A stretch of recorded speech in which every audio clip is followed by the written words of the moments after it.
Today's book is about a very, very emotional and expressive book. It goes by the name of My Journey from Doubt to Faith by Egyptian philosopher and medical doctor Mustafa Mahmoud. Sadly, I do not have the physical book with me because I left some of my books in my office. So I cannot show how the book looks like, but we can speak about it with no problem. So, the reason why this book was amazing to me is because it describes a very, very common phase between every philosopher I have read about. Mustafa Mahmoud was an Egyptian philosopher again and a medical doctor. He was born in Egypt, and his story is very unique actually. He was born in 1921, if I'm not mistaken, and the era he was born in, in Egypt was getting attacked by different ideologies like Marxism, Darwinism, skepticism, and materialism. These were common ideologies at the time.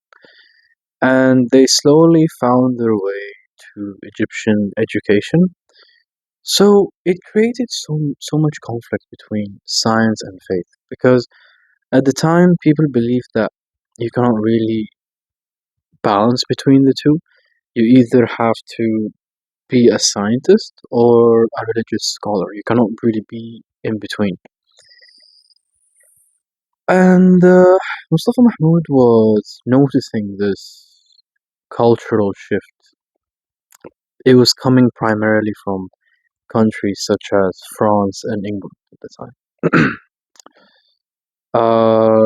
Science was dominating schools a lot. So young Mustafa Mahmoud, he also had a unique mind. He had a restless mind. He wanted to understand. He didn't want to just take just anything that he was told without verifying. So in that case, he describes in his book that he went through a 30-year doubt and skeptic phase. And in it, he describes a lot of experiences. Uh, when Musawa Mahmoud was 12 years old, he started asking questions that no one really asks at that age. Questions regarding religion, questions regarding creation. But the the reaction he would get would be that either people would get mad at him for asking these questions, or they would start attacking him because you're not supposed to question, um, because they see it as a dangerous path. But he couldn't help it. He just wanted to understand. Okay, so also in his book, he says that early on in his life, he became obsessed with science to the point that he would disregard anything that he cannot test. And also, his major, obviously being in the medical field, it forced him to ask questions that people don't normally ask. So, because he was exposed to the body, obviously, dissecting it and understanding different mechanisms behind the human brain and the human body in general, he would ask questions regarding consciousness, regarding the soul, regarding all of that. So his major kind of drove him to have these questions.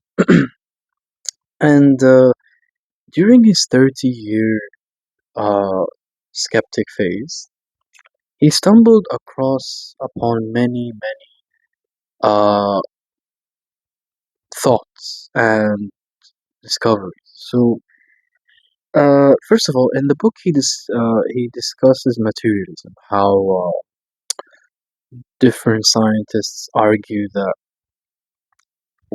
like materialism is number one. Anything after that is non-existent. But then he would he would be like, okay, then where do thoughts come from? You can't really see thoughts. You can just feel it. A lot of things we feel, but we cannot really prove, if that makes sense. And he loved using memory because uh, each one of us has like memories, but you cannot really show it. You can just feel it, and you know it exists because you can recall some memories. So his biggest question was, if it all came down to materialism, how could you explain memory? Okay. And also, what I loved about this book is that he goes in detail about how he tried to understand different philosophies. So he went and uh, tried he tried to understand the philosophy behind the Indian reincarnation and how you just every time you die you reincarnate to something else. Um, he did not feel satisfied with that philosophy because it felt like it didn't make sense to him really. So he moved on to many other philosophies. I think he also tried to understand Buddhism, I think. It's been a while since I've read that book, so I'm trying to remember what I read. And yeah, it was just a profound, amazing book because um, it's nice seeing how the discoveries he came out of was genuinely amazing. And that book is actually one of his greatest books ever written. I mean, I read other books of his, but that one caught my attention the most because um any person who tries to like go beyond surface level and tries to question and understand, they have to go through that skeptic phase until they arrive to the truth. Once again, he went through a lot in that book actually. He did not settle for any vague answers, and through that experience, he was actually able to connect science and faith together because they actually go along.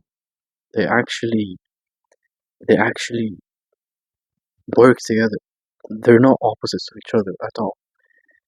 And yeah, I love that book to an enormous level, and I recommend people to read it actually. And it's like what 150 pages. I'm not sure. It's not really that long of a book, yet it has a lot of amazing confessions and amazing examples he made to try to make his point clear to the people reading the book. And yeah, thank you for